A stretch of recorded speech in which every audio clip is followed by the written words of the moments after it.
Bom dia, meu nome é Leonardo Lopes e hoje no Resumos Enem vamos tratar aqui na parte de filosofia e humanidades do pensamento de Hannah Arendt, uma introdução ao seu pensamento. Esse diagrama que eu trouxe hoje, ele faz parte de um conjunto de diagramas e aulas que estamos trazendo que buscam dar um start para o aluno que não sabe muito bem como começar a estudar os filósofos.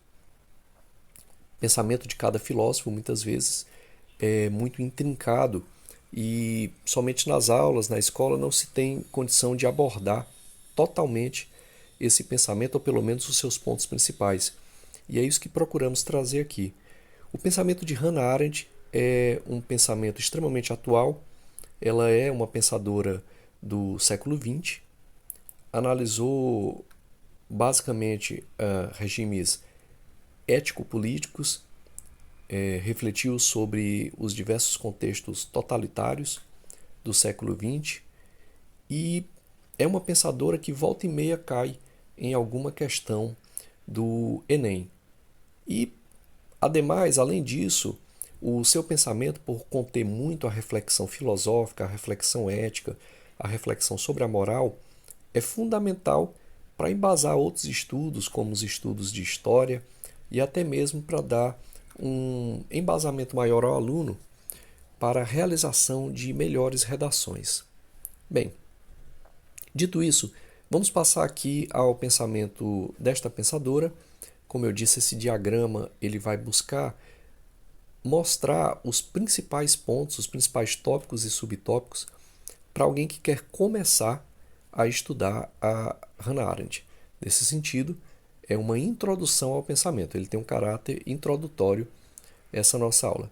Mas vamos então aqui ao diagrama. Então, no diagrama nós temos várias cores. A primeira cor é a cor roxa, e que trata da biografia e contexto histórico da Hannah Arendt. Então, nascimento, ela nasceu em 1906, na Alemanha, logo no começo do século XX. Ela sofreu perseguição nazista e teve que se exilar nos Estados Unidos. Então, basicamente, a Hannah Arendt ela vivenciou várias revoluções, vários conflitos político-ideológicos que estavam presentes ali nas primeiras 3 décadas e um pouco além do século XX. Então, ela presenciou aí, nesse contexto desses primeiros 40 anos do século XX, a Primeira Guerra Mundial, a Segunda Guerra Mundial, a ascensão do nazismo, a ascensão de regimes totalitários como o stalinismo e também o fascismo italiano. E ela era judia. E por conta disso, quando houve a ascensão de Hitler em 1933, ela foi perseguida pelo regime nazista e teve que se exilar. Ela primeiro se exilou na França e depois nos Estados Unidos. Ela não gostava muito de ser considerada filósofa, no sentido mais estrito do termo, mas a verdade é que Hannah Arendt passou para a história, e principalmente a história da filosofia, como uma das maiores pensadoras políticas e filósofas, não só do século XX, mas de toda a história da filosofia. Bem, na parte azul nós temos os temas centrais. Basicamente, Hannah Arendt trabalha 3 grandes temas, são 3 grandes eixos. É o eixo do totalitarismo, da condição humana e da ética e responsabilidade.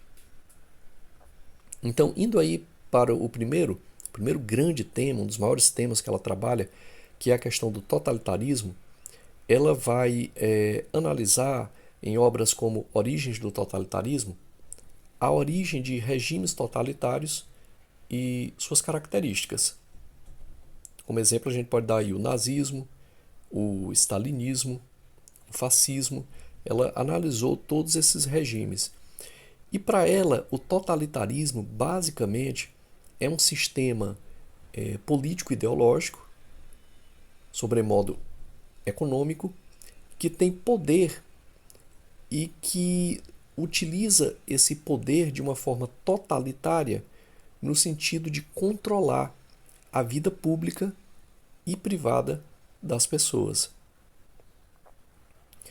Um outro tema central que Hannah Arendt trabalhou é o tema da condição humana. Ela tem uma obra com esse nome, Condição Humana, e ela trabalha lá basicamente os conceitos de labor, trabalho e ação. Então, o labor, e é interessante que ela faz uma diferença entre labor e trabalho, o labor é aquela atividade humana que visa a autossuficiência. Aliás, desculpe, o labor é a condição da atividade humana, da praxis humana, que visa a sobrevivência, e, sobremodo a sobrevivência biológica.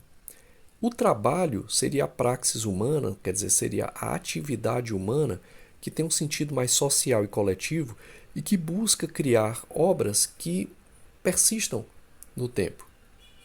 Então, por exemplo, um exemplo aqui, as pirâmides do Egito são fruto do trabalho humano. Elas persistem no tempo. Elas têm uma simbologia cultural de um povo, de uma época.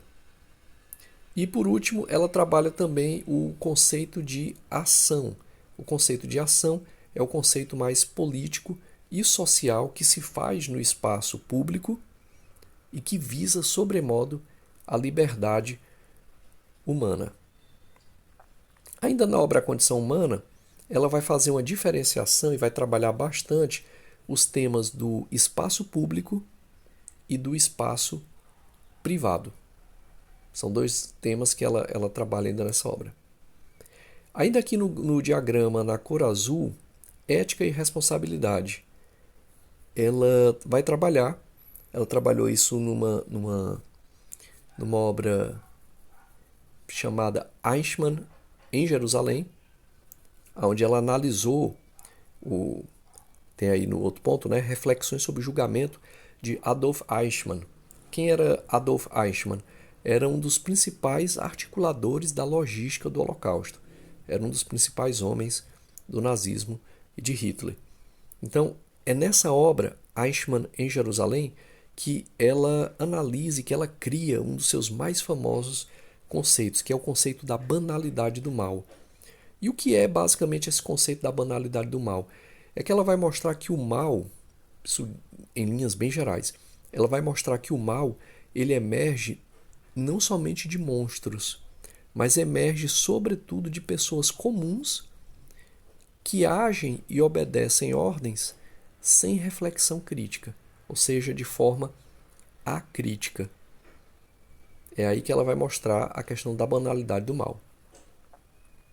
Bem, ainda no nosso diagrama aqui, na parte de cor verde, as suas obras essenciais. Já tratamos aqui, né? Vamos só fazer uma retomada. Origens do totalitarismo. Ela vai fazer análise dos regimes totalitários. A condição humana. Ela vai tratar de conceitos de ação, que são esses que a gente mostrou aqui anteriormente, né? Labor, trabalho e ação. O labor visando a sobrevivência biológica. O trabalho visando, digamos assim, a sobrevivência cultural, é o trabalho de obras que persistem, e a ação, que é o espaço político e social, que se faz no meio público, no meio coletivo, no meio político-social, e que visa a liberdade. E essa última obra dela, que é Eichmann em Jerusalém, onde ela traz pela primeira vez o seu conceito de banalidade do mal, que é justamente essa reflexão de que o mal não emerge somente de monstros, mas ele emerge sobretudo de pessoas as mais comuns possíveis, mas que obedecem ordens sem um tipo de reflexão crítica. Bem, essa é uma aula sobre modo para Enem e para introdução ao pensamento desta autora para estudantes que querem estudar e se preparar para o Enem. Então é o que o diagrama na cor laranja vai trazer. As aplicações no Enem. Então, quais são as aplicações? Dentro de tudo isso que falamos anteriormente, ficou notório que a Hannah Arendt ela faz uma relação muito profunda entre ética e política. E as questões do Enem, volta e meia, trazem não só questões sobre Arendt, de vez em quando, mas também trazem muitas questões de ética e política. Então, estudar a Hannah Arendt é se preparar melhor para questões de ética e política. Ela também analisa, acompanha aí no diagrama na cor laranja, é uma análise crítica dos regimes autoritários. Então, ela, à sua época, analisou regimes autoritários como o nazismo, o stalinismo, o fascismo italiano, mas, enquanto pensamento filosófico, ela nos faculta, ela nos lega, então, conceitos como, por exemplo, da banalidade do mal, em que nós podemos aplicar isso nos nossos dias de hoje. Então, o aluno estudando isso, ele fica mais e melhor embasado para, por exemplo, fazer uma redação em que tenha temas de ética, política, análise sobre regimes autoritários. E, por último, a reflexão sobre o papel do indivíduo em sociedade.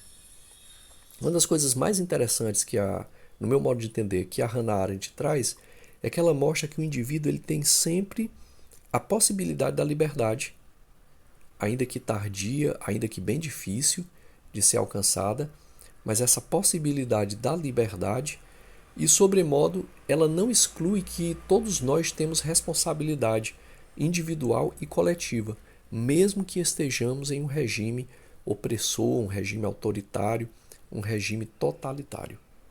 Bem, essa foi a nossa aula de hoje. Obrigado por ter chegado até aqui. Se você gostou, deixa um like, se inscreve no canal e bons estudos para todos.